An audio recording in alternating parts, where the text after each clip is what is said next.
Hi guys, Victoria Paxton here. Thanks for stopping back by my YouTube channel. Okay, you guys, so today we are doing Bernie Mac. Yeah. Okay, so grab a drink, sit back and relax. This might be a long one, I'm not sure. Okay, so Bernard Jeffrey McCullough was born in Chicago on October 5th, 1957. He was the second child of Mary McCullough and of Jeffrey Harrison. Mac was raised by a single mother who died of cancer when he was 16 years old and his grandparents who lived on the West Side. Mac began his high school career at Chicago Vocational High School. During 1973, Mac moved to Tampa, Florida to attend Jesuit High School following the death of his mother his sophomore year. Mac later returned to Chicago and graduated from Chicago Vocational in 1975. Mac married his high school sweetheart, Rhonda Gore, on September 17, 1977, and together they had a daughter, Janice Childress, born in 1978. During his 20s and 30s, Mac worked a variety of jobs, including janitor, coach, professional mover, cook, bus driver, Sears delivery man, and UPS agent, while doing comedy on the weekends at clubs and birthday parties. Bernie Mac's influences were from the Three Stooges and listening to stand-up comedians Richard Pryor and Red Fox. And they both rocked. Mac started as a stand-up comedian in Chicago's Cotton Club. After he won the Miller Lite Comedy Search at the age of 32, his popularity began to grow. A performance on HBO's Def Comedy thrust him into the spotlight after Martin Lawrence was unable to calm an increasingly hostile crowd. Mac went on stage and famously said, "I ain't scared of you, mother effos," telling the audience that he didn't come here for no foolishness. I loved Bernie Mac. Mac went on to open for Dionne Warwick, Red Fox, and Natalie Cole. Wow. Holy crap.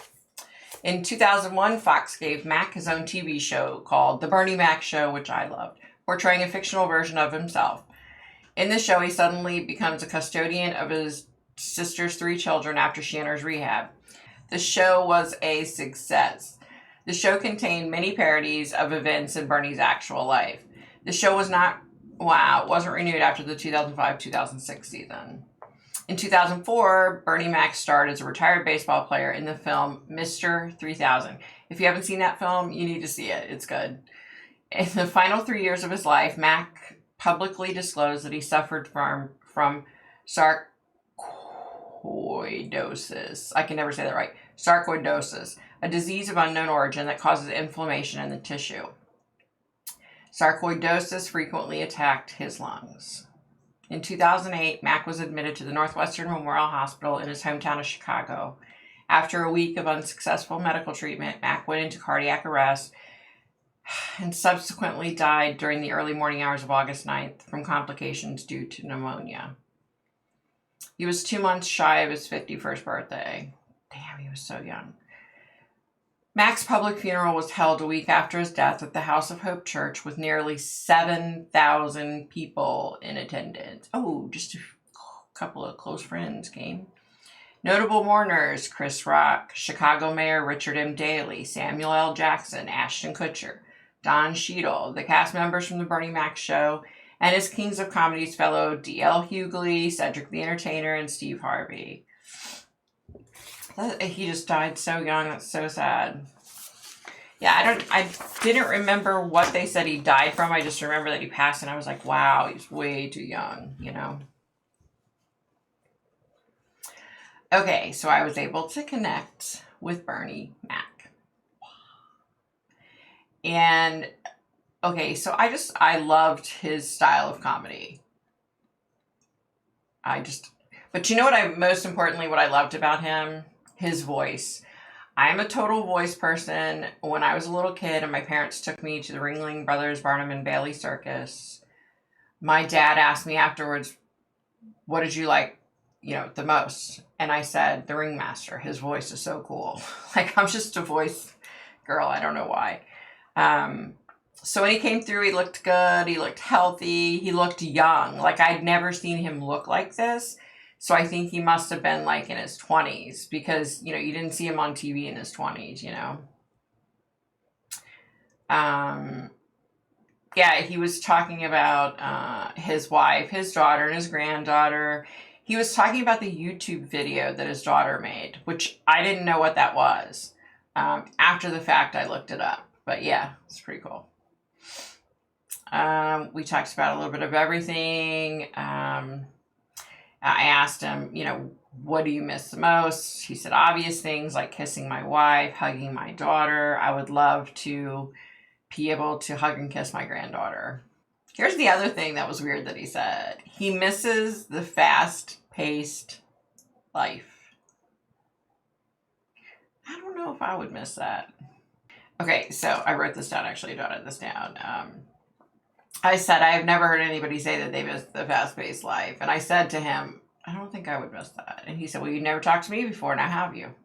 And it was totally like when he, was saying it to me, I don't know why, but my brain just flashed back to the living room on his show, where he's sitting there. And it was just weird. I don't know.